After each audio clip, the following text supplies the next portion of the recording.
بسم اللہ الرحمن الرحیم الحمد للہ رب العالمین الصلاۃ والسلام علی اشرف الانبیاء والمرسلین خیر المبشرین والمنذرین سیدنا و طبیب نفوسنا و شفیع ذنوبنا ابی القاسم محمد صلی اللہ وآلہ الطیبین الطاہرین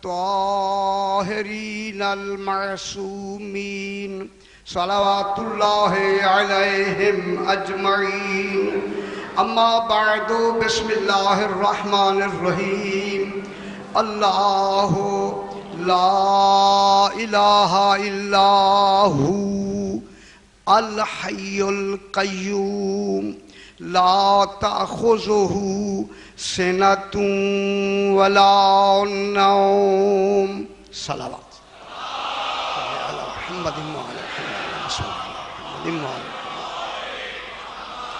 ذرا بلند تر صلوات یا اللہم صلی اللہ.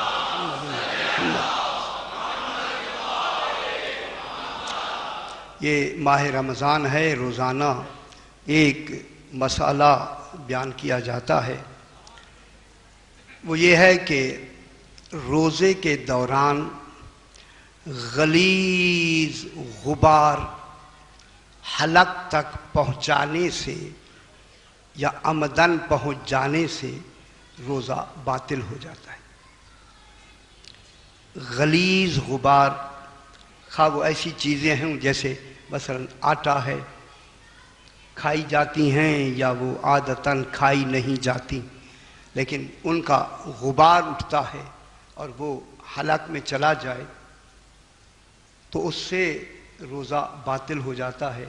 احتیاط ضروری ہے کہ اگر ایسے ماحول سے آپ گزر رہے ہوں یا وہاں بیٹھے ہوں تو اپنے آپ کو محفوظ فرمائیں تاکہ یہ غلیظ غبار اندر نہ جا سکے. نمبر 2، اسی طرح غلیظ دھواں ہے. دھواں بے شک سگریٹ کا ہوتا ہے. ایک آدمی روزہ نہیں رکھے ہوئے وہ سگریٹ پیتا ہے اور اس کا دھواں غلیظ آپ کے حلق میں چلا جا رہا ہے تو اس سے بھی احتیاط فرمائیں. نمبر 2، یہ جو اور دھوئیں ہوتے ہیں کہ جن دھوؤں سے احتیاط نہیں کی جاتی مگر روزے کے دوران احتیاط کرنا ضروری ہے تاکہ روزہ محفوظ رہے. بلند تر صلوات پڑھیں گے. اللہم صلی علی محمد و آل محمد.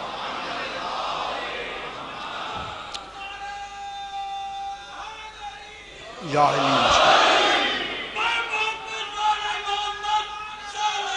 اللہم صلی علی محمد و آل محمد.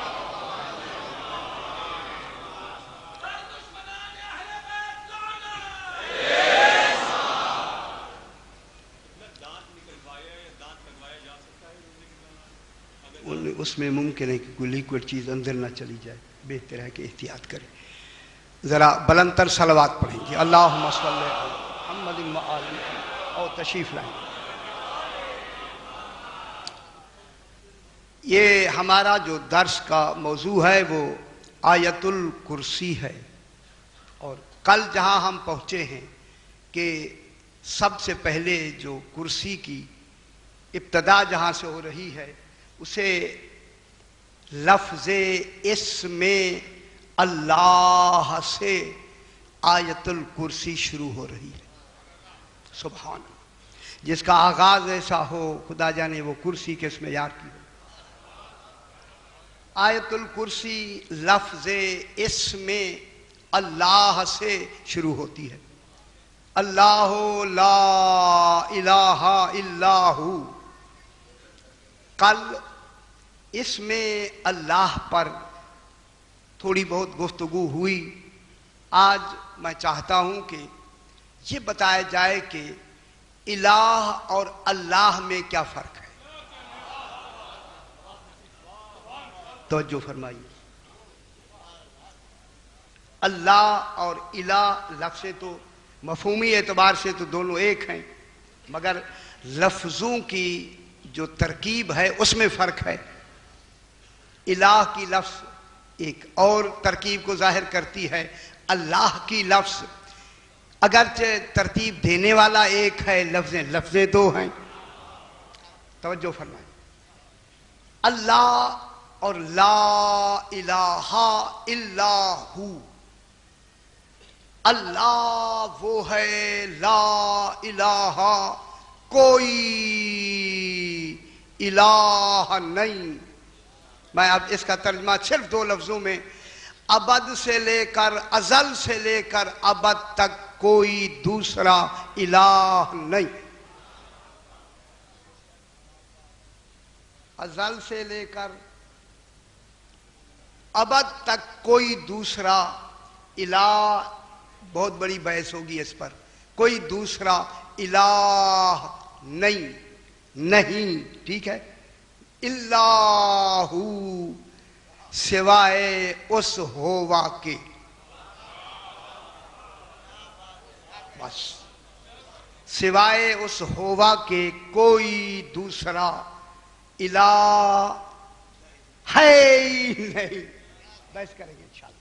اب جناب اللہ اور الہ میں، اللہ اس میں علم ہے، ادھر بالکل بحث ختم. الہ کے معنی معبود، یہ مفعول کے وزن پر ہے. الہ اس ذات کو کہتے ہیں کہ جس کی پرستش ہو سکے. توجہ فرمائیں.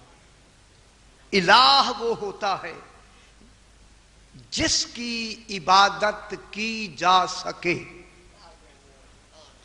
اردو کے لفظوں میں ہو سکتا ہے کہ پوری تفصیل کو وہ بیان نہ کریں، اردو بیچاری کوتاہ ہے، لیکن مفہوم ایک ہے کہ الہ وہ ہے کہ جس کی عبادت ہو سکے.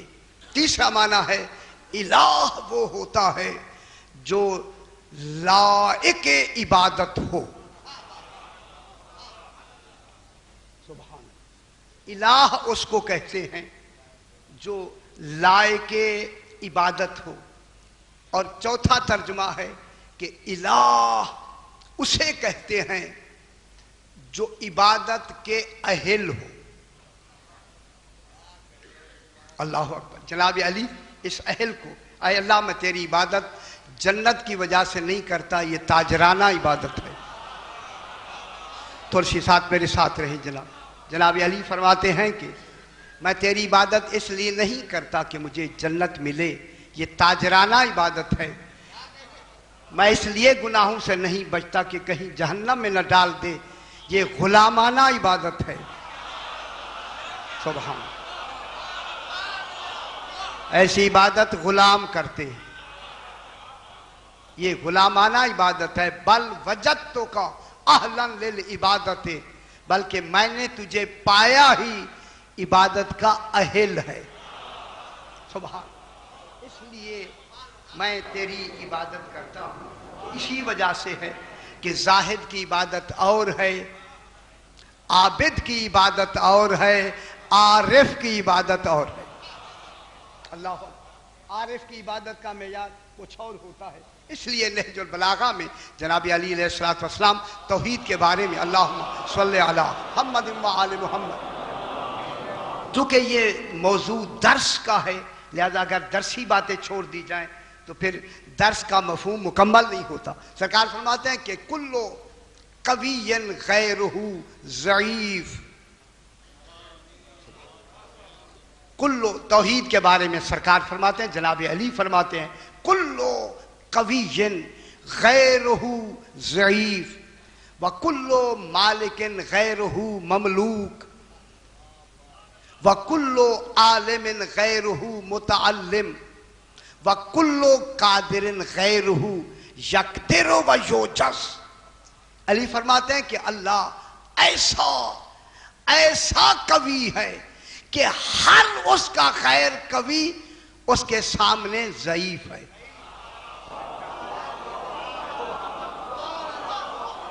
ہر قوی، دیکھیں قدرت دینے والا بھی کہہ رہا ہے، ہر قوی اس کے سامنے کتنا قوی کیوں نہ ہو ضعیف ہے. اور ہر مالک کتنا ہی مالک کیوں نہ ہو اس کے نزدیک مملوک ہے.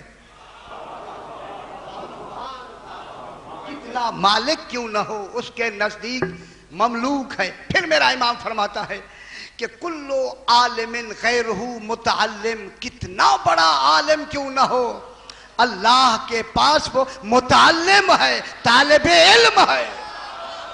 اللہ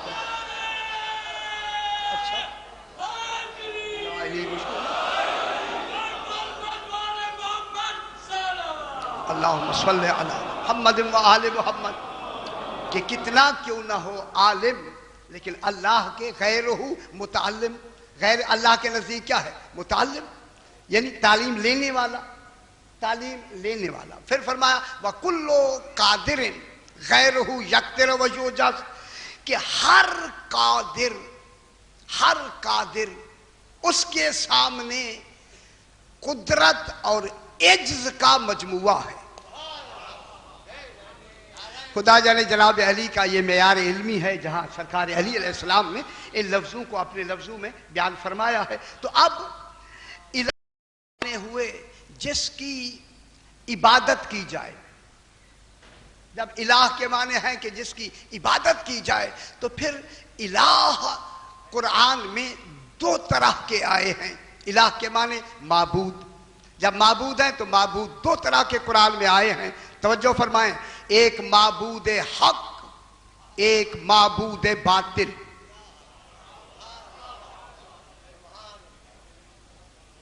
ایک معبود، ابھی بحث کریں گے بابا، ایک معبود حق، ایک معبود باطل. اب میں جملہ کیوں نہ کہہ دوں کہ جب معبود کی دو قسمیں ہو سکتی ہیں، کہ معبود حق بھی ہو سکتا ہے اور معبود باطل بھی ہو سکتا ہے، تو پھر امام حق اور امام باطل کیوں نہیں ہو سکتا؟ اور نہیں فرما پھر اس میں کیا تعجب؟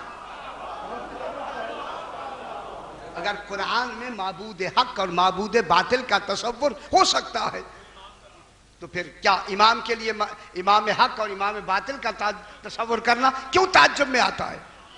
اب میں پھر دوسرا جملہ کہہ دوں، اگر معبود حق اور معبود باطل کے ماننے والے آج بھی موجود ہیں، اور نہیں فرما رہے،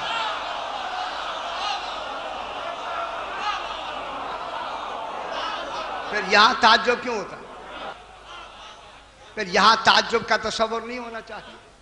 جب معبود کے نہ ماننے والے موجود ہیں، معبود حق کو نہیں مانتے، معبود باطل کو مانتے، تو پھر اسی طرح بھی امام حق اور امام باطل کے ماننے والوں کا بھی ہونا ضروری ہے. جب توحید میں تفرقہ ماننے میں ہے تو پھر امام میں کیوں نہیں ہونا چاہیے؟ توجہ فرمائیں جناب، یہ فکر ہے جو میں دیتا ہوں، آگے بڑھ رہا ہوں.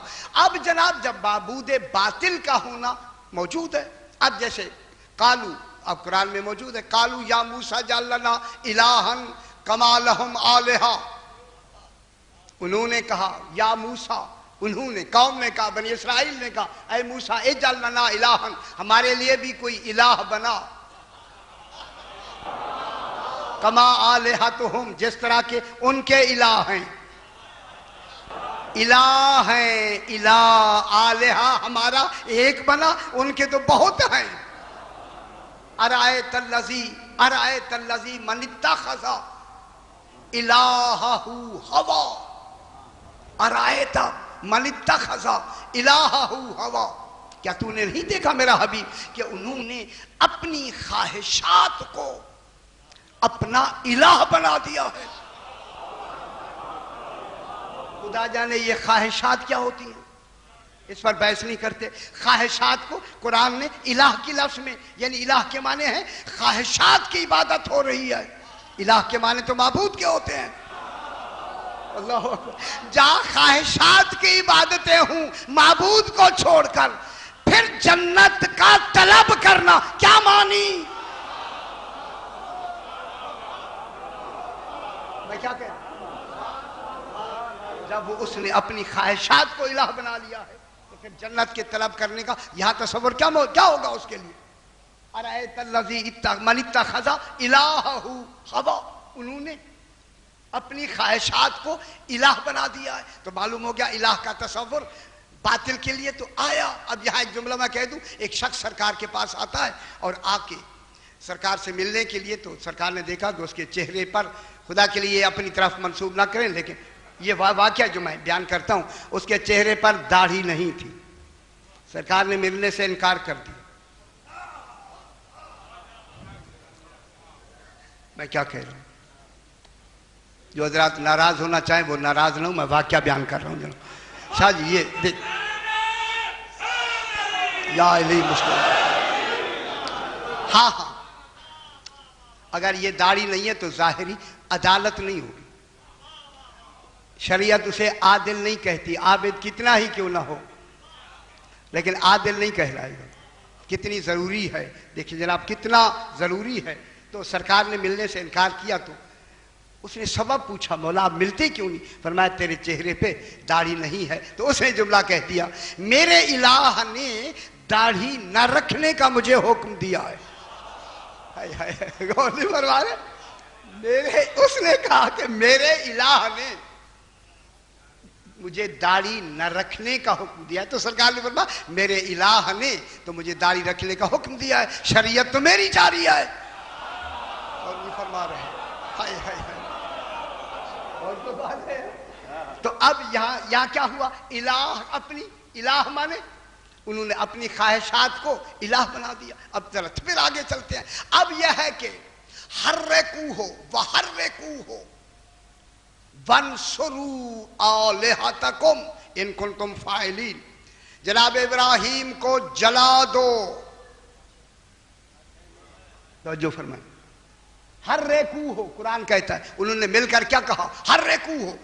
جناب ابراہیم علیہ السلام کو حرکوہ جلا دو. وانصروا آلہتکم اور اپنے خداؤں کی مدد کرو. ان خداؤں کی مدد کرو. تم خدا بنتے ہو کہ خدا کی مدد کرو. اللہ اکبر. وانصروا آلہتکم ان کنتم فاعلین. اگر تم کرنا چاہتے ہو تو یہ کرو کہ اپنے خداؤں کی مدد کرو. تو پھر الہ ہوئے نا. اب یہ کن کا واقعہ ہے؟ سرکار ابراہیم علیہ السلام کا. سرکار ابراہیم نے کیا کیا تھا؟ موقع پا کے ان کے تمام الہوں کو، وہ جو تھا اس کے بعد ہتھوڑا، ان کو توڑ کے نا، جو ان کا بڑا تھا، بڑا الہ تھا، اس کے گلے میں ہتھوڑا ڈال دیا، اس کے گلے میں لٹکا دیا. دیکھیں قرآن ہے جناب، یہ میں قرآن کی بات کر رہا ہوں، اپنی طرف سے کوئی لفظ نہیں ہوں. سرکار ابراہیم علیہ السلام نے، دیکھیں نبی کی ترکیب ہے، فعل الحکیم لا یخلو عن الحکمہ. یہ حکیم ہے، اللہ کی طرف سے بھیجا ہوا، یہ لوگوں کا امام ہے، عالمین کا امام نہیں. ان کی ترکیب اللہ. جناب ابراہیم لوگوں کا امام ہے. کیا ہوا؟ انہوں نے توڑ کے نا ان کے الہوں کو تو ایک بڑے الہ کے گلے میں وہ ڈال دیا. اب جب وہ آ کے دیکھے تو لگے، قالوا سمعنا فتى یذکرہم یقال لہ ابراہیم. انہوں نے کہا ہم نے ایک جوان کے بارے میں سنا ہے جو ہمارے الہوں کا ذکر کرتا ہے، یقال لہ ابراہیم، اسے ابراہیم پکارتے ہیں، ہو نہ ہو وہی ہے. آخر قالوا اانت فعلت بہذا ھذا بآلہتنا یا ابراہیم. ابراہیم آپ نے ہمارے خداؤں کے ساتھ یہ کام کیا. میں کیا کہہ رہا ہوں؟ یہی بات سمجھانی ہے جسے آلہہ کے بعد میں آگے بڑھتے ہیں. انہوں نے کہا ابراہیم فعلت ھذا بآلہتنا یا ابراہیم، ہمارے الہوں کے ساتھ تو نے یہ کیا اے ابراہیم. تو جناب ابراہیم نے کیا، تو جناب ابراہیم نے صحیح ہے، نزاکت قرآن ہی دیکھنی ہے. سرکار ابراہیم نے فوراً کہا بل فعلہ یا سانس توڑ دیا، بلکہ یہ اس نے کیا ہے. غور نہیں فرما رہے. میں کیا کہہ رہا ہوں صحیح؟ بل فعلہ، اگر آپ جا کے دیکھیں اس پہ توئے وقف مطلق ہے، توئے یا سانس توڑی گئی. بل فعلہ، کیا تو نے یہ کیا؟ جناب ابراہیم سے پوچھا جا رہا ہے. اور انہو کانا صدیقا نبیہ، وہ میرا صدیق نبی ہے. غور نہیں فرما رہے. صدیق نبی سے پوچھا جا رہا کہ آپ نے یہ کیا، تو سرکار نے کیا فرمایا؟ بل فعلہ. کہتے کہ ہاں میں نے کیا؟ کہنے ہاں بلکہ اس نے کیا. اس کے آگے ہے کبیرہم ھذا، ان بتوں میں جو سب سے بڑا ہے وہ یہ ہے. سامنے کھڑے تھے نا. کبیرہم، ان الہوں کا جو بڑا الہ ہے، ھذا یہ ہے. تیسری بات فاسألوہم ان کانوا ینطقون، ان سے پوچھو اگر یہ بولتے ہیں. غور نہیں فرما رہے ہے یا نہیں؟ فاسألوہم ان کانوا ینطقون، اگر یہ بولتے ہیں تو ان سے پوچھو. جب یہ کہا تو اب یہاں انہوں نے رمز جناب ابراہیم کی یہ فصاحت و بلاغت کی رمز 3 حرفوں میں ہے. بل فعلہ، یہ فعلہ، فعلہ کا فاعل کون ہے؟ خود. لیکن یہاں کیا کیا؟ ہو لگا دی. ہے معلوم ہوتا ہے اگر انا میں ہوا کہہ دیا جائے تو قرآن کی بلاغت میں فرق نہیں آتا. اور نہیں بتا رہے میں کیا کہہ رہا ہوں؟ کرنے والا کون ہے؟ خود. اور کہا کیا؟ ہو. اور ہو سے مراد کون ہے؟ خود. میرے خیال ہے آپ کہاں بیٹھے ہوئے ہیں؟ یہی تو فساد ہے قرآن کی. کرنے والا خود ہے اور کہہ رہا ہے اس نے کیا. یہ اس کون ہے؟ خود. معلوم ہوتا ہے انا کو اپنے تصور میں وہ بھی کہا جا سکتا ہے. اس لیے تو علی نے کہا الست بربکم، کیا میں تمہارا رب نہیں ہوں؟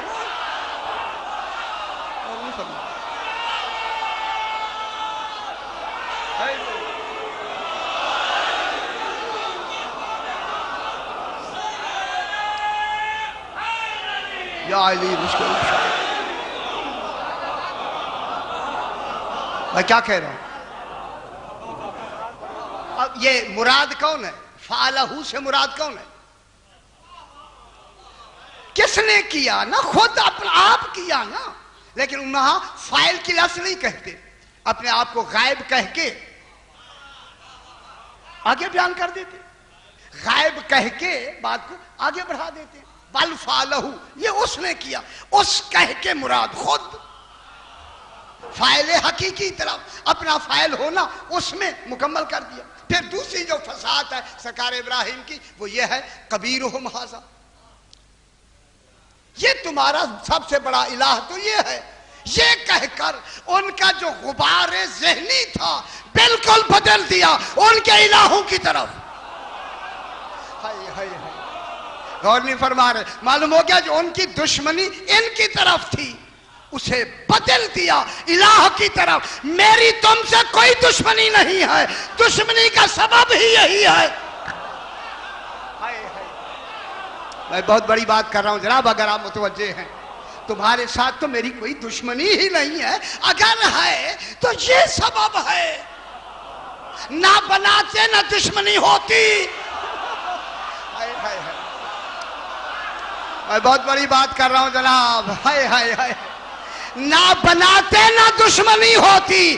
آل محمد کسی کے دشمن نہیں ہے. نہ آگ لگائی جاتی نہ دشمنی ہوتی.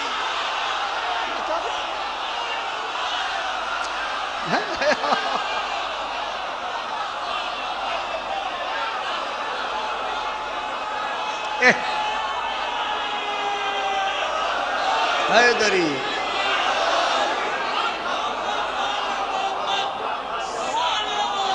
اللہم صلی علی محمد و آل محمد.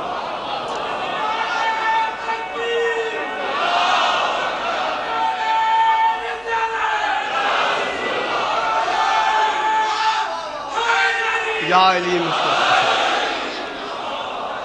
ماشاءاللہ ماشاءاللہ. بابا باتیں اندھے سے نکالی جاتی ہیں. اور آخر میں کیا کہا؟ ان کو تم خدا مانتے ہو؟ فَاسْأَلُوهُمْ إِنْ كَانُوا يَنْطِقُونَ، اگر یہ بولتے ہیں تو پوچھو نا ان سے۔ معلوم ہوتا ہے خدا کے لیے بولنے کا تصور تو موجود ہے، اور کیا کریں ہمارے لیے بھی مشکل ہو جائے، بولنے کا تو تصور موجود ہے۔ فَانْتِقُوهُمْ إِنْ كَانُوا فَاسْأَلُوهُمْ إِنْ كَانُوا يَنْطِقُونَ، ان سے سوال کرو اگر یہ، انہوں نے تو سر جھکا لیا، نکس رؤوسا، انہوں نے سر جھکا کے کہا۔ سرکار نے فرمایا پھر کتنا بڑا افسوس ہے کہ اس خالق حقیقی کو چھوڑ کر ان کی عبادت کرتے ہو، الٹا نقصان بھی ان کے کیا اور دلیلوں میں غالب بھی خود آ گیا، ان کے خداؤں کو بھی بالکل توڑ تاڑ کے غالب بھی دلیلوں سے خود ہو گئے۔ انہوں نے کہا انہوں نے تو ہمیں ہر طرف سے رسوا کر دیا، دلیلوں سے بھی رسوا کر دیا، اور انہوں نے ہمیں ہمارے معبودوں کو ہمارے سامنے ایک آدمی نے قتل بھی کر دیا، اور کہتا ہے کہ اس کے بڑے نے کیا ہے، اور جب ہم دہائے بڑا نہ بناتے تو نہ الزام آتا، بڑا بنانا تو ہماری غلطی ہے۔ غور نہیں فرما رہے، سارے برابر کے بنا لیتے نا، بڑے نہ بناتے نا بابا، اس نے تو ہمیں وہ کیا نا۔ کبیرہم کی لفظ دیکھیں، کبیر کے معنی سب سے بڑا۔ اب جب یہ کیا تو انہوں نے کہا نہیں، اب انہوں نے ہر طرف سے رسوا کیا، لہذا حرکو ہو۔ اب انہوں نے مل کے کہا کہ ان کو آگ میں جلاؤ۔ خدا کے لیے جہاں تک آواز آ رہی ہے، آج سے 4 5 6 7 ہزار سال کی بات ہو رہی ہے۔ حرکو ہو، اگر آپ تشریف لے گئے ہلے کے قریب وہ جگہ جہاں یہ چیخا بنایا گیا ڈالا گیا، وہ آپ دیکھ رہے ہوں گے کہ حرکو ہو، انہوں نے آگ بنائی، اور کتنے میلوں تک کہ وہاں سے کوئی پرندہ گزر نہیں کر سکتا تھا، ہے نا، اتنی آگ جلائی گئی، پتہ نہیں کتنی سالوں تک آگ جلتی رہی۔ معلوم ہوتا ہے وہ آگ نہیں جلتی رہی، دل کی آگ جلائی جا رہی تھی، دشمنی کی آگ جلائی جا رہی تھی نا۔ اب جب آگ جل کے تیار ہو گئی اور جناب ابراہیم کو منجنیق میں ڈال کر پھینکا جا رہا ہے، اس کے ساتھ والی آیت ہی یہی ہے۔ اگر آپ متوجہ ہیں تو پھر میں بالکل کہہ کے آگے بڑھتا ہوں۔ اسی آیت کے بعد حرکوہ وانصروا آلہتکم ان کنتم فاعلین، جب جناب ابراہیم کو منجنیق میں ڈال کر پھینکنے لگے تو اب اس وقت آواز آتی ہے، ساتھ ہی آیت، قلنا یا نار کونی، ہم نے کہا، میں نے نہیں۔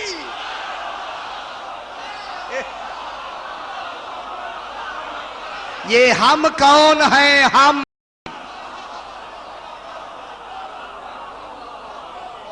میں نے نہیں کہا، صحیح، میں نے قلنا یا نار کونی بردن و سلاما علی ابراہیم، ہم نے کہا اے آگ ابراہیم پر سلامتی کے ساتھ سلامتی ہو جا، تو آگ سلامتی ہوئی یا نہیں ہوئی؟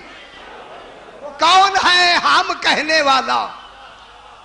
جناب ابراہیم نے منجنیق میں جاتے ہوئے دعا مانگی، اللہم بحق محمد و آل محمد انجیتنی، اے اللہ ان کے واسطے میں مجھے نجات دے۔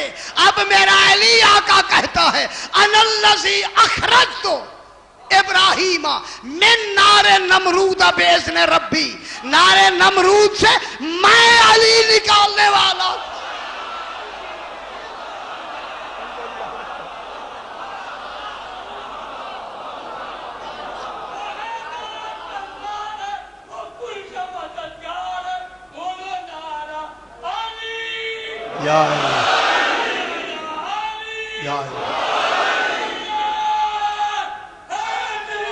یا اللہم صلی علی محمد و آل محمد۔ تو معلوم ہو گیا الہ تو ہیں، صحیح، الہ تو موجود ہے، اب الہ کا تصور یا موجود ہے، تو اب ماننا پڑے گا کہ جب یہ الہ ہیں تو اب رسول اللہ علیہ السلام کے زمانے میں جب آپ تشریف لے آئے تو اس وقت الہ تھے یا نہیں؟ یہ بات بالکل جلدی، یہ باتیں ساری آپ کی سنی ہوئی ہے، کوئی میں نئی بات نہیں کہہ رہا۔ اب جو وہاں آئے تو وہاں کتنے بت رکھے ہوئے تھے، یعنی دیواروں کے ساتھ 360 بت لکڑی کے اور ان کے یہ لگائے ہوئے تھے۔ اس وقت رسول اللہ سے جو جھگڑا تھا وہ اللہ کے وجود کا جھگڑا نہیں تھا، جو کفار سے جھگڑا ہوا وہ اللہ کے وجود کا جھگڑا نہیں تھا، جھگڑا فقط اللہ کے ایک ہونے کا تھا۔ ایک ہونے کا جھگڑا تھا، ایک، یہ سارے 360 جیسے وہ خدا بنائے ہوئے تھے، اگر ایک اور کو بھی مان لیتے ان کے لیے کیا دشواری تھی؟ سرکار یہ منوانا چاہتے تھے خدا کے وجود کو نہیں ماننا بلکہ ساروں کی نفی کر کے اسے ایک ماننا۔ اب ایک ماننا ان کے لیے دشوار ہو گیا، تمام کو چھوڑ دو، کسے مانو؟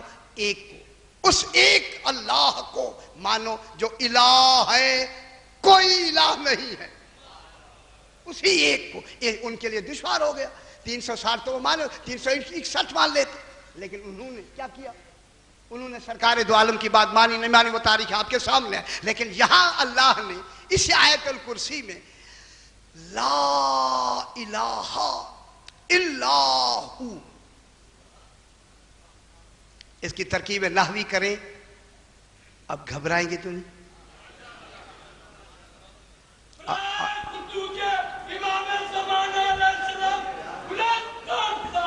اللہم صلی علی محمد وآل محمد۔ چونکہ یہ درس ہے تو لہذا اگر ترکیب نحوی ہو جائے تو زیادہ بہتر ہوگا۔ اللہ لا الہ، دیکھیں آپ جتنی دیر میں بیان کروں گا آپ گھبرائیں گے تو ضرور، لیکن گھبرانا نہیں۔ اللہ لا الہ الا ہو، صحیح، اے دیکھ میری طرف دیکھیں، اللہ، اور یہ صرف و نحو کا بانی کون ہے؟ جناب علی ابن ابی طالب علیہ السلام، صرف و نحو کا اصل بانی سرکار علی۔ تو اسی لیے حجاج بن یوسف کے زمانے میں ابو الاسود دولی کو جب یہ اعراب لگائے گئے تو کون؟ یہ جناب علی کا شاگرد تھا، یہ علم نحو و صرف جناب علی سے اس نے سیکھی تھی، تو انہوں نے آ کے قرآن پاک پر زبر زیر لگائی جس سے کہ آج اس وقت آپ بڑی آسانی سے اسے تلاوت فرما رہے ہیں۔ تو اب انہوں نے فرمایا کہ اللہ لا الہ الا ہو ترکیب نحوی میں، نحو میں کیا ہے؟ اللہ، بس سنتے رہے، اللہ مبتدا ہے، چونکہ جو حضرات عربی سے ذرا ناواقف ہیں کچھ نہ کچھ تو واقفیت ہو جائے گی، یہی کچھ نہ کچھ ہی کے لیے تو بیٹھتے ہیں یہاں، ان کے سمندر میں سے کچھ نہ کچھ تو ہمیں قطرے مل جائیں نا جناب، اب پوری حقیقتیں تو ہمارے پاس ہے نہیں۔ تو اسی لیے علامہ نقن صاحب نے یہ فرمایا تھا کہ ان کے ساری حقیقتیں ان کے لیے معلوم کرنا ہمارے بس سے باہر ہے، بس ہمارے لیے ہے ایسے جیسے سمندر میں سوئی ڈال دیں، اس کے ناکے میں جتنا پانی آئے گا بس جتنی ہماری صلاحیت ہوگی اتنی سمجھتے چلے جائیں، بس جناب سمندر کشتی ڈال دیں۔ اللہ مبتدا، اللہ کیا ہے؟ مبتدا، آگے لا حرف نفی جنس، لا حرف نفی برائے جنس، اس کے بعد یہ لا کے آگے آئے الہ، الہ موصوف، اللہ مبتدا، لا حرف، الہ موصوف، جب موصوف ہے تو اللہ استثناء ہے، حرف غیر کے برابر ہے، اللہ سوائے، سوائے اللہ کے معنی سوائے، یہ ہے مضاف، آگے اللہ ہوا ہے مضاف الیہ، اللہ اور ہوا مضاف الیہ مل کر یہ صفت بنے الہ موصوف کی۔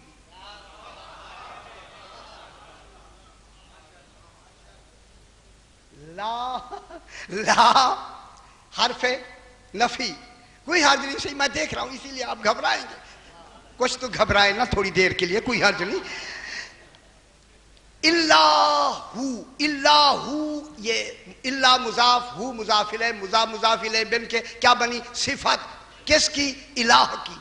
اب موصوف و صفت مل کر، یہ موصوف و صفت مل کر یہ لا کا اسم بنے، لائے نفی جنس کا صحیح اسم بنے. جب اسم بنے، ابھی خبر کہاں ہے اس لا کی؟ اسم تو بن گیا، خبر کیا ہے؟ خبر ہے کہ وہ الہ موجود ہے. جب کوئی الہ نہیں ہے، جب ہر الہ کی نفی ہے، تو خبر کیا ہے؟ کوئی الہ ہے. میں کیا کہہ رہا ہوں؟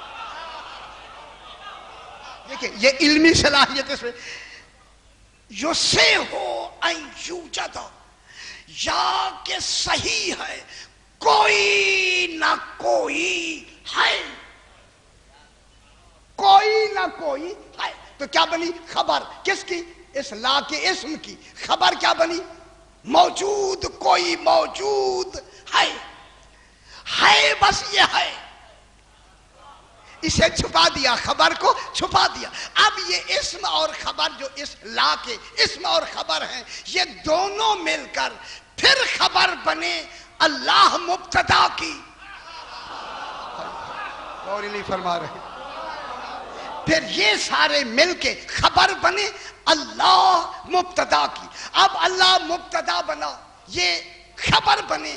اب اللہ اور مبتدا اور خبر مل کر جملہ اسمیہ خبریہ بنا کہ کوئی اللہ ہے ازل سے. یہی خبر اللہ دینا چاہتا. کوئی اللہ ہے. کب سے ہے؟ ازل سے. وہ موجود ہے. یہ جملہ اسمیہ ہمیشہ دوام کو ظاہر کرتا ہے، استمرار کو ظاہر کرتا ہے کہ کوئی ہے ازل سے لے کر ابد تک کوئی اللہ ہے. ترکیب میں بھی اس کا وجود ثابت ہو گیا، ترکیب نحوی میں بھی اللہ کا ہونا ثابت ہو گیا. ثابت ہوا. اب بات کو آگے بڑھاتے. اب جناب یہاں اللہ کے بعد ہے لا الہ. خدا کی رب توجہ فرمائے. لا الہ 3 مجالس میں جملے میں عرض کر چکا ہوں. لا الہ کس علم کے تحت یہ قرآن کی لفظیں صرف ہو رہی ہیں؟ صحیح توجہ فرمائے. قرآن، علم قرآن ضمیر ذات الہی میں عین ذات کی مانند تھا.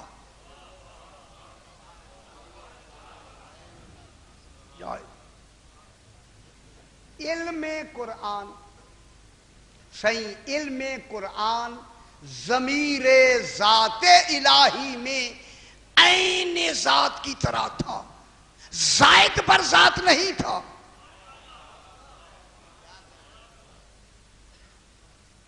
بات مشکل ہے، صحیح میں بیان کر چکا ہوں کہ قرآن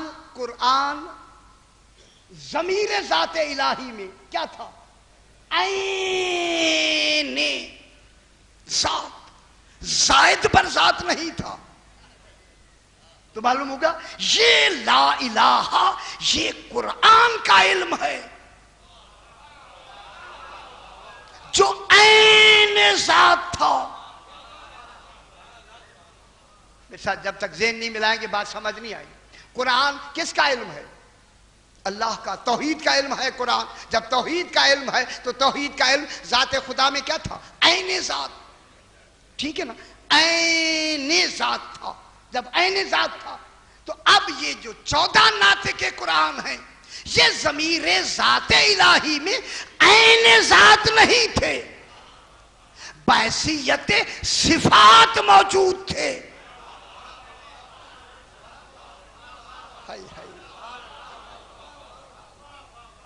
سمجھے؟ پہلے خدا کے لیے سمجھے بابا.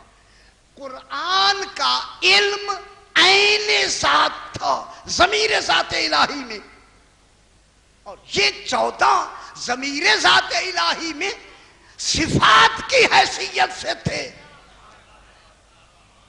ذات کی حیثیت سے نہیں تھے، عین ذات خدا نہیں تھے، علم عین ذات تھا۔ اگر یہ عین ذات ہوتے تو پھر تو یہ شریک ہیں، پھر تو یہ اللہ کے شریک ہوئے نا۔ یہ تھے صفات کی مانند میں، صفات کی حیثیت سے، علم قرآن تھا ذات کی، عین ذات کی حیثیت سے۔ اب جب اللہ نے انہیں اس دنیا میں بھیجا، یہی عین ذات والا علم قرآن ان کو دے کے موصوف بنا دیا۔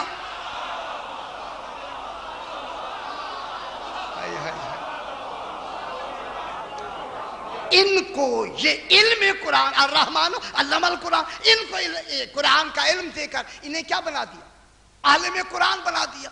تو جب یہ عالم قرآن ہے تو اسی علم قرآن میں لا الہ کا علم کہاں تک جاتا ہے؟ ازل سے لے کر ابد تک اس کا کوئی شریک ہے ہی نہیں۔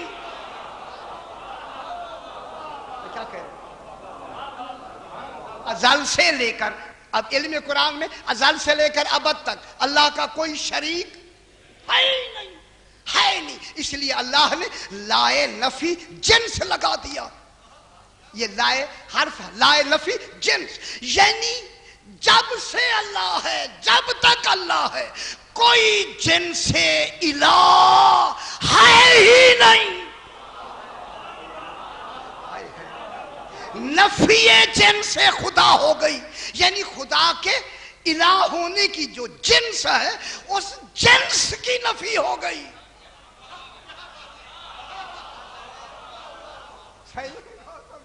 یعنی الہ کی جنس ہی نہیں ہے۔ پھر جب الہ کی جنس ہی موجود نہیں ہے، اور پھر یہ لائے نفی جنس، اتقان پڑھیں بابا سیوطی کی اور باقی کتابوں میں، اور وہ یہ لکھتے ہیں کہ لائے نفی جنس کا دوسرا پہلو یہ ہوتا ہے کہ ایک تو جنس سے معبود کی نفی کر دی، کوئی دوسرا معبود نہیں، ہر معبود کی نفی۔ اور دوسرا لائے نفی جنس کا فائدہ یہ ہوتا ہے کہ کوئی ایسی شے کہ جس میں معبود بننے کی صلاحیت ہو، وہ شے نہیں۔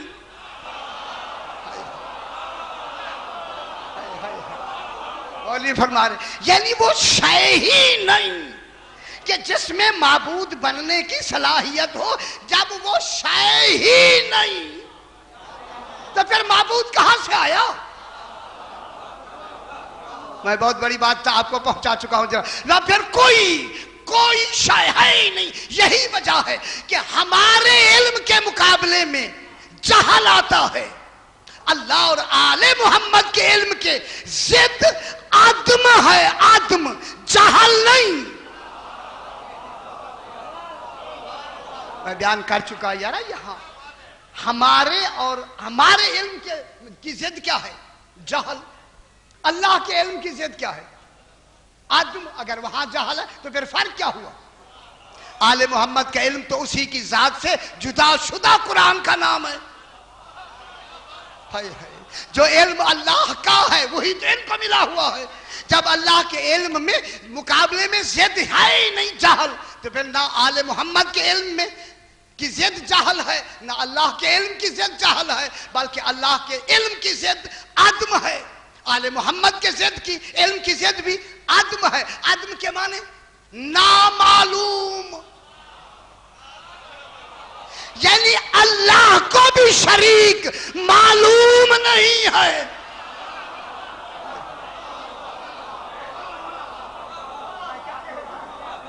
شریک نامعلوم، نامعلوم۔ اسی وجہ سے میں نے پچھلی مجالس میں بھی عرض کیا تھا کہ اللہ اپنے شریک کو نہیں جانتا۔ وہ جانتا اس لیے نہیں ہے کہ وہ معلوم ہی نہیں ہے، وہ ہے ہی نہیں۔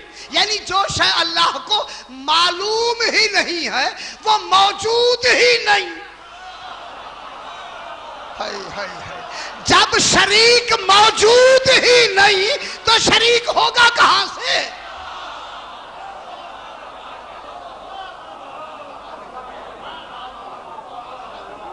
شریک تو معلوم ہی نہیں ہے، جب معلوم نہیں تو وہ موجود ہی نہیں ہے۔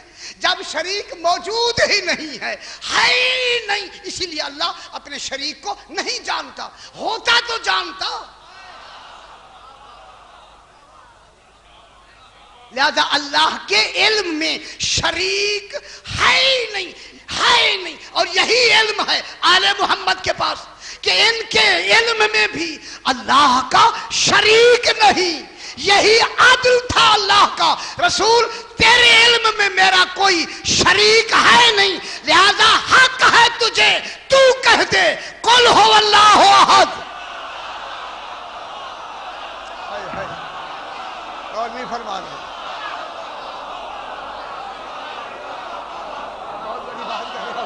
رسول، چونکہ تیرے علم میں بھی میرا شریک نہیں، وہی میرا علم تیرے پاس ہے، تیرے علم میں میرا کوئی شریک ہی نہیں ہے، لہذا تیرا حق بنتا ہے کہ تو کہہ دے کہ وہ اللہ احد ہے، چونکہ تیرے علم میں میرا کوئی شریک ہی نہیں ہے۔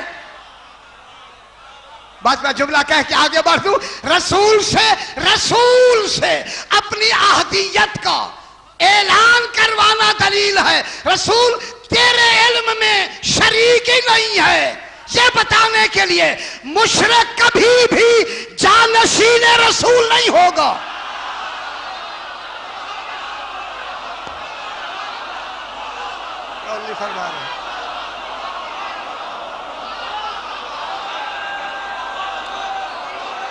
اگر کسی سے کوئی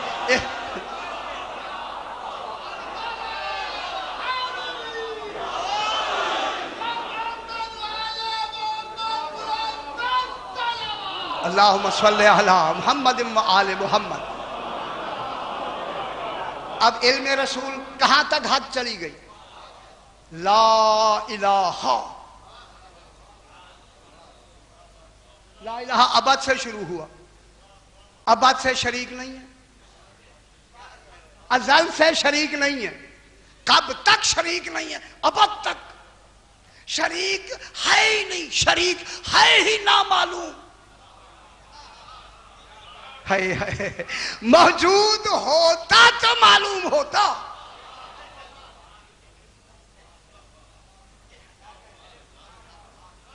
شریک موجود ہی نہیں ہے، جب شریک موجود ہی نہیں ہے پھر وہ تو لا شریک ہوا۔ اب میں ایک لفظ کہہ کے بالکل آگے بڑھوں گا، پروردگارہ تیرا لا شریک ہونا بھی تو انہوں نے ثابت کیا ہے۔ اگر یہ نہ ہوتے ہمیں کیا خبر ہوتی تیرا شریک ہے یا نہیں ہے؟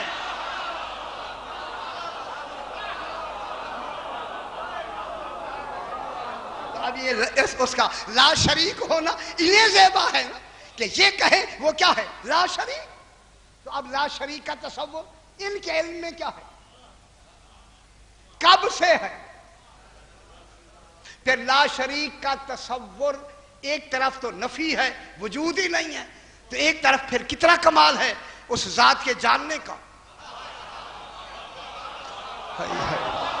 جس کے مقابلے میں شریک کی نفی ہو رہی ہے تو ذات کا علم کتنا ہوگا؟ جو کہہ رہا ہے کہ اس کا شریک نہیں ہے تو پھر ذات کا علم کتنا ہونا چاہیے؟ یہی وہ ذات کا علم تھا۔ علی فرماتے ہیں لاؤ کوشف الخطاؤ لما زدت یقینا، اگر حجاب ہٹ بھی جائے علی کے یقین میں زیادتی نہیں ہوگی۔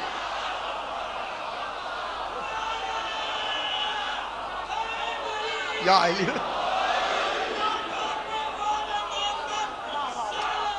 اللہم صلی علی محمد و آل محمد۔ جب اس کے شریک کا تصور ہی ختم ہو گیا تو پھر کتنا یقین ہو گیا؟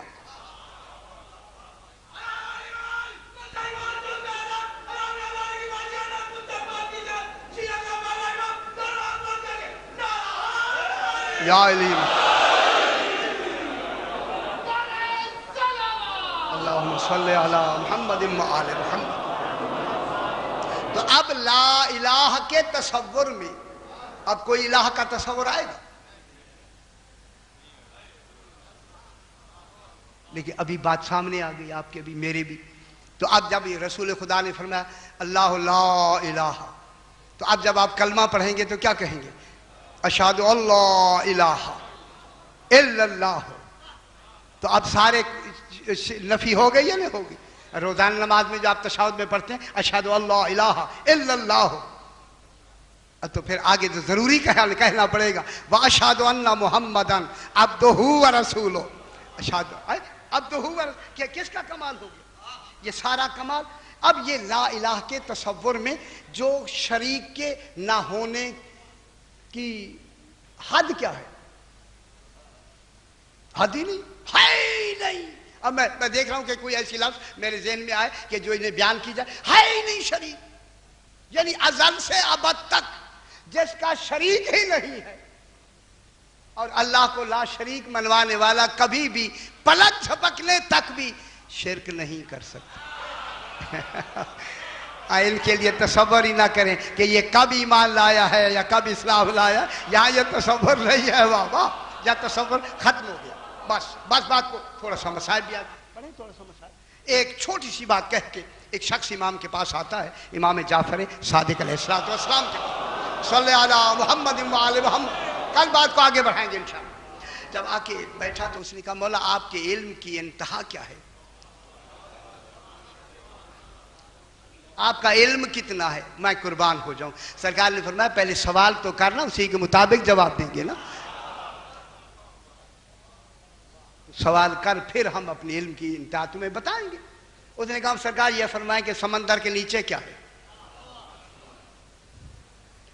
معجزات کی تیسری جلد. سمندر کے نیچے کیا؟ سمندر کے نیچے کیا ہے؟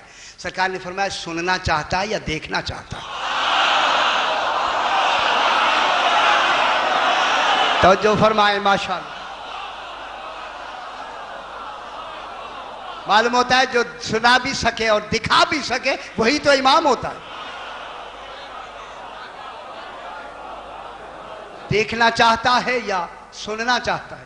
اس نے کہا مولا سننے میں بھول بھی ہو سکتی ہے، دیکھنے میں تجربہ بھی ہو جائے گا. اللہ اکبر. اچھا تعلق ہو بھی. سرکار نے فرمایا اٹھو میرے ساتھ. سمندر کے کنارے آ کے میرے امام نے فرمایا اے سمندر جو تجھ پر ہمارا حق ہے، ہماری وجہ سے وہ اندرونی چیز کو ظاہر کر دے. حاکم فرما رہا ہے، حاکم اندرونی شے کو ظاہر کر دے. تیرے اندر کیا ہے؟ خدا کی قسم تیسری درجہ ماجز کی وہ فرماتے ہیں کہ راوی کہتا ہے میں نے کیا دیکھا کہ اندر سے سمندر پھٹ گیا. اب جو سمندر پھٹا اندر سے ایک ایسا سفید پانی نکلنا شروع ہوا. پانی جو دودھ سے زیادہ سفید تھا، شہد سے زیادہ شیرین تھا، مشک سے زیادہ خوشبودار تھا اور زنجبیل سے زیادہ لذیذ تھا. میں کیا کہہ رہا ہوں؟ معلوم ہوتا ہے خزانے چھپے ہوئے ہیں نا. آج جو نکلا نا پانی، یہ پانی دیکھ کر سائل میرے امام سے کہتا ہے مولا یہ تو کبھی دیکھا نہیں ہے، یہ پانی کن کے لیے ہے؟ فرمایا جب میرا 12واں بیٹا آئے گا نا،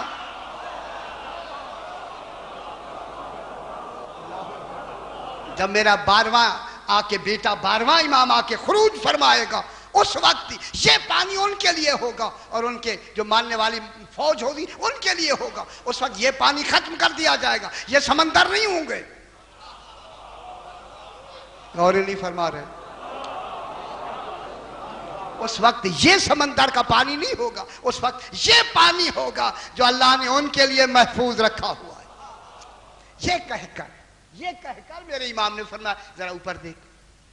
اس آدمی نے جو اوپر دیکھا بہترین سواریاں، گھوڑے جن کے پر ہیں، ہوا میں پرواز کیے ہوئے کھڑے ہیں اور ان پہ زینے کسی ہوئی ہیں. میں نے کہا مولا یہ کن کے لیے ہیں؟ فرمایا یہ انہی کی فوجیوں کے لیے ہیں. 12 امام کے جو فوجی ہوں گے نا یہ ان کی سہولت کے لیے بنائے ہیں. یہ کہہ کر یہ کہتا ہے، توجہ فرمائے، یہ کہتا ہے مولا کیا میں ان پر سوار ہو جاؤں؟ فرمایا اگر ان کے ناصر ہونے میں صلاحیت ہے آپ کی تو سوار ہو جائیں. اگر آپ کو ناصر بننے کی ان کی صلاحیت موجود ہے تو پھر سوال ہو جائے کیا مولا میں پانی پی سکتا ہوں؟ فرمایا اگر صلاحیت ہے تو پانی بھی پی لے. معلوم ہوتا ہے صلاحیت ہے تو صلاحیت اختیار میں ہے. اور نہیں فرما رہے اگر آج صلاحیت اختیار میں ہے بات آئی ہے پانی بھی پی سکتے ہیں. اور یہ پانی پینے کی بات آئی میں نے دہرایا ہوا واقعہ کہہ کے ایک شخص آتا ہے کہتا ہے مولا آپ کو آ کے تو میں زیارت کرتا ہوں کیوں نہ آپ مجھے خواب میں ملا کریں خواب میں بھی زیارت ہوتی رہے. سرکار نے فرمایا اچھا خواب میں مجھے ملنا چاہتا ہے تو آج سے پانی پینا چھوڑ دے.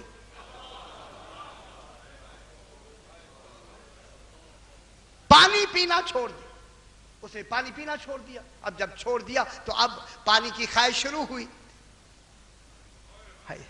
یہ خواہش اور طلب پہ میں نے واقعہ بیان بھی کیا تھا. اب خواہش شروع ہوئی. پہلے تو خواہش ہوتی ہے لیکن جب زیادہ ہو جاتی ہے خواہش تو پھر خواہش نہیں رہتی طلب شروع ہو جاتی ہے. اب اتنا پیاسا ہو گیا کہ اتنی خواہش ختم ہو کے طلب میں پہنچ گیا. ہر وقت یہ پانی ملے طلب میں. جب اتنی خواہش ہو گئی طلب پیدا ہو گئی تو امام نے اس پر نیند کو غالب کر دیا. اب جو خواب میں دیکھا ہر طرف پانی ہی پانی ہے. جب پانی چاروں طرف دیکھا تو اب امام نے اسے بیدار کر کے پوچھا کیا دیکھا تو نے خواب میں؟ مولا ہر طرف پانی ہی پانی تھا. فرمایا یہ پانی تجھے کیوں نظر آیا؟ چونکہ تو پانی کی اتنی طلب میں سویا تھا.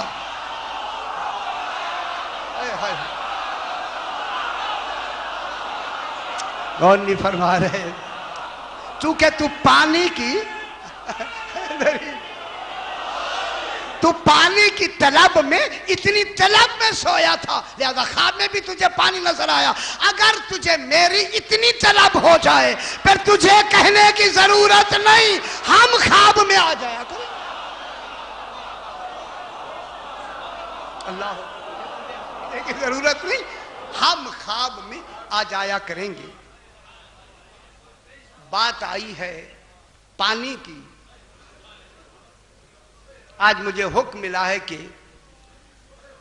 اس جناب عباس کا ذکر کریں جو پانی لینے تو گیا ہے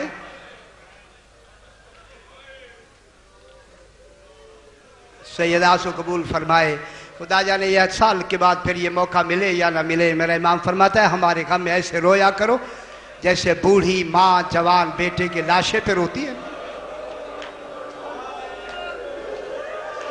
جب بھی جناب سیدہ سے پوچھا جاتا کہ آپ کا بیٹا کون ہے بی بی فرماتی میرا بیٹا عباس ہے. لوگ کہتے شہزادی کونین جناب حسنین فرماتی وہ رسول کا بیٹے ہیں. عباس میرا بیٹا ہے. خدا جانے اسی کے آسرے پر زہرا کی بیٹی نے مدینے چھوڑا ہے. جب محمل چلانا صرف ایک جملہ محمل چلانا مدینے سے جب آخری محمل ہے امام بھی سوار ہو گئے سارے سوار ہو گئے بس ایک صدر دروازہ مدینے کا صدر دروازہ کھلا. کیا دیکھا کہ ایک سفید برقعے میں ملبوس بی بی عصا لے کر جو دروازے سے باہر آئی. امام نے اتر کر فرمایا ماں ام البنین اب کیوں آئی؟ ماشاءاللہ سیدہ کو قبول فرمائے. ماں ام البنین اس وقت آنے کا سبب کیا ہے؟ جناب عباس اتر گئے جناب علی اکبر اتر گئے سارے بنی ہاشم اتر گئے. سیدہ کو سلام کر کے کہا امی کیا سبب ہے؟ میری شہزادی نے فرمایا میرا بیٹا عباس کہاں ہے؟ جناب ام البنین نے کہا عباس ذرا نانے کے روضے تک چلو میرے ساتھ. ماشاءاللہ آپ سمجھ رہے ہیں میری گفتگو کو. جب آیا نا جناب عباس سرکار کے روضے میں دیر ہو گئی. میرے امام نے فرمایا بیٹا علی اکبر ذرا پتہ کرو عباس آیا کیوں نہیں. اب جو علی اکبر گئے کیا دیکھا عباس نے سر اپنا دیوار پہ رکھ کے زاروں قطار رو رہے ہیں. جلدی سے آ کے کہا آقا عباس نے تو مدینے میں رونا شروع کر دیا ہے. جلدی سے میرا امام آیا آ کے عباس کے کندھے پہ ہاتھ رکھ کے فرمایا عباس تیرے آسرے پہ تو زینب جا رہی ہے. میں قربان نہ ہو جاؤں زہرا کی بیٹیاں تیرے آسرے پہ جا رہی ہیں. رونے کا سبب کیا ہے؟ اس وقت جناب عباس تو خاموش ہیں لیکن جناب ام البنین نے فرمایا آقا میں بتاتی ہوں میں بیٹے کو لے کر اس لیے آئی ہوں. میں نے کہا عباس